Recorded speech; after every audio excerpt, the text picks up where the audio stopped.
বিস্ময়করভাবে একা একাই বাজার করতে পারে যশোরের একটি কুকুর।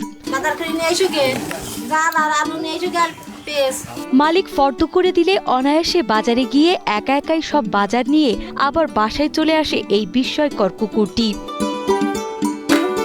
বাড়ির কাছের বাজার হোক বা ৫ কিলোমিটার দূরের বাজার, ফর্দ দিয়ে বাজারের নাম বলে দিলে একা একাই বাজারে গিয়ে বাজার নিয়ে আবার ফেরত আসে এই প্রশিক্ষিত কুকুরটি। মনিব নির্মল বিশ্বাস ভালোবেসে প্রভুভক্ত প্রাণীটির নাম দিয়েছে রানী। আমার যখন প্রয়োজন হয় তখন আমি দোকানে দিয়ে পাঠাই, তরকারি লাগে তখন আমি ওর স্লিপটা লিখে দিই, দিয়ে বাজারে চলে যাই, বাজার কিনে বাড়ি চলে আসে। রানীকে হাতের ইশারায় যে বাজারে যেতে বলা হয় সেই বাজারেই যায় সে। আশ্চর্যের বিষয়, শুধু বাজার নয়, যেদিন যে দোকানে যেতে বলা হয় সেখানেই যায় রানী। রানী এতটাই বাধ্য যে সামান্য কদিনেই বাজারের পাশাপাশি শিখেছে নানা কসরত। কুকুর আসে মাল নিয়ে যায়, কখনো টাকা দেয়, কখনো মালিক এসে টাকা দিয়ে যায়। যদি বলি যে ডান দিকে যাও, তাহলে ডানি চলে যাবে, রাজগঞ্জ ডানি, আর বামে কমলপুর, বামে দেখাই দিলে সে বামে যাবে। পশু পাখির প্রতি ভালোবাসা থেকে যশোরের মনিরামপুর উপজেলার কমলপুর জেলেপাড়ার বাসিন্দা নির্মল বিশ্বাস শহরের পালবাড়ি এলাকায় যান একটি গার্ড ডগ কিনতে, কিন্তু সেখানে গিয়ে কাঙ্ক্ষিত প্রাণী না পেলেও দেখা পান ফ্যামিলি ডগের। ভালোবাসা থেকেই ১৯,৫০০ টাকা দিয়ে বিদেশি প্রজাতির এই কুকুরটি কিনে আনেন তিনি।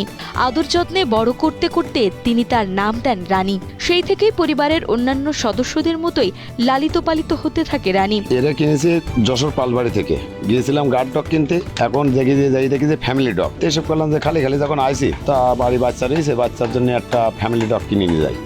আমি কিনেছিলাম ১৯,৫০০ টাকা দিয়ে। অবসর সময়ে নির্মল বিশ্বাস রানীকে সঙ্গে নিয়ে রাজগঞ্জ বাজারে যাতায়াত করতেন। নিয়মিত যাতায়াতের কারণে বাজারের প্রায় সব দোকানদারই রানীকে চেনে। এক পর্যায়ে নির্মল বিশ্বাস বাড়িতে বসেই প্রয়োজনীয় জিনিসপত্রের নাম কাগজে লিখে রানীর কাছে দিলে সে প্রায় ৫ কিলোমিটার পথ পাড়ি দিয়ে বাজার করে আনে।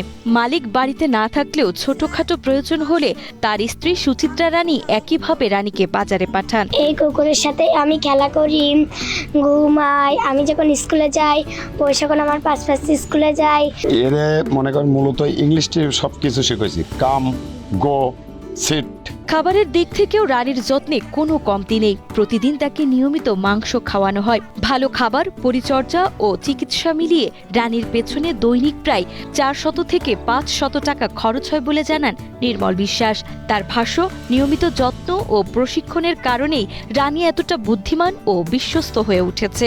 এই ধরেন দিন গেলেই ৪-৫০০ টাকা মাসে যা পড়ে মূলত মাংস খায়, মুরগির মাংস খায়। বাজার থেকে যখন আসে রাত ৯টার সময় আসে, ৯টা-৮টা বাজে, সেখন ওই একটা করে দুটো করে বুড়ি নিয়ে আসে, গরম পানি দিয়ে এরকম দিদি, আর কাঁচা মাংস। রানীর এই অসাধারণ দক্ষতার কারণে দেশের বিভিন্ন জেলা থেকে মানুষ ছুটে আসছেন এই কুকুরটিকে এক নজর দেখতে।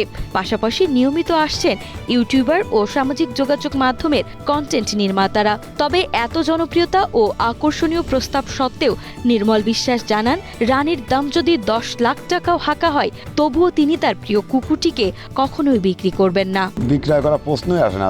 কেউ যদি বলে 10 লাখ টাকা কি হবে? টাকার কোনো, আমি তো জীবনে বহুত টাকাটা শেষ করেছি, মনে করো আমার নেই, সেই বাড়ি চলবো।